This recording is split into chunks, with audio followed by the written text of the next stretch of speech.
मनोज जरांगे पाटील यांच्या उपोषणाला पाठिंबा देण्यासाठी सकल मराठा समाजाच्या वतीने पैठण तालुका बंदची हाक देण्यात आली।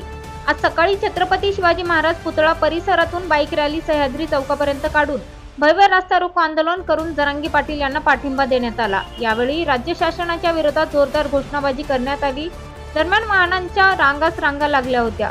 कुठलाही अनुचित प्रकार घडू नये यासाठी उपविभागीय पोलीस अधिकारी सिद्धेश्वर बोरे यांच्या नेतृत्वाखाली पोलीस निरीक्षक संजय देशमुख, पोलीस उपनिरीक्षक दशरथ गुरुकुल, एकनाथ नागरगोजे, संजय मदने, गोपीनाथ छाकीचे, मनोज वैद्य, नरेंद्र अंधारे यांनी विशेष बंदोबस्त ठेवला होता। या बंदमुळे विद्यार्थी व शासकीय कार्यालयामध्ये दररोज ये-जा करणाऱ्या कर्मचाऱ्यांची चांगलीच फजिती झाली।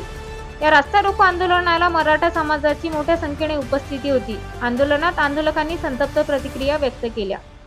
एक मराठा त्यामुळे इथं कमी आहेत असं समजू नका। हे कमी आहेत पण यांची हमी आहे की जोपर्यंत मराठ्यांना आरक्षण नाही तोपर्यंत आम्हाला चैन नाही। जोपर्यंत मनोज दादा सांगत नाहीत तोपर्यंत कोणी हटणार नाही। त्यामुळे घाबरायचं नाही। आणि प्रशासनाला सातत्याने आमची विनंती राहिलेली आहे की मराठ्यांनी कायदा हातात घेतलेला नाही, कायदा हातात घेणार नाहीत, पण कायदा बनवण्याची ताकद पण मराठ्यात आहे। येणारी सत्ता उठून पुन्हा कायदा तयार करूच लक्षात ठेवा। ज्यांच्यावर गुन्हे दाखल झाले 100% गुन्हे मागेल घेऊत आम्ही, ते बी लक्षात ठेवा।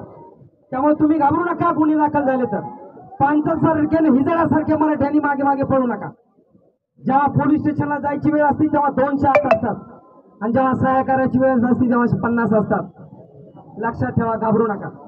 तुम्हाला काही नोकऱ्या लागणार नाहीत। नोकऱ्या आपल्या पुढच्या पिढीसाठी पाहिजेत। तुम्हाला काय फॉरेनच्या टूर करायचं नाही। अख्खा भारत हा फॉरेन आहे। सगळे लोक भारतात येतात। आपलं काय तर थोडं पुरलं नाही, तिकडे फॉरेनला जायचं माझा व्हिसा होता आणि माझा पासपोर्ट होता। त्यामुळे पोलीस स्टेशनची काय फरक पडत नसतो। आता आपलं आयुष्य काही नोकऱ्याचं राहिलेलं नाही। जर मनोज दादा जरांगे 35 वर्षामध्ये आयुष्य पणाला लावू शकतो, इथं अनेक जण 50 यांचं काय वेगळं होणार आहे। मग गावऱ्या मसला जाण्यापेक्षा लढा, म्हणतील जसं आता कोणीतरी एक पाटील म्हणला की त्याला मी लढता दिलं तर बरोबर पुढचे म्हणतील तरी की माझा अंगा, माझा पंजा, माझा खापर पंजा तो माझा होता, कारण त्याचा फोटो त्याचं नाव तिथं लिस्टमध्ये तो आरक्षणासाठी लढ्यात गेला। आता आपल्या स्वप्नातील प्लॉट्स घेणे झाले सोपे। रायकरमाळा धायरी येथे हिरा पार्क येथे 1, 2 आणि 3 गुंठ्यांचे बंगलो प्लॉट्स, सर्व सोयी सुविधायुक्त, रोख खरेदीवर आकर्षक सूट। अधिक माहितीसाठी संपर्क करा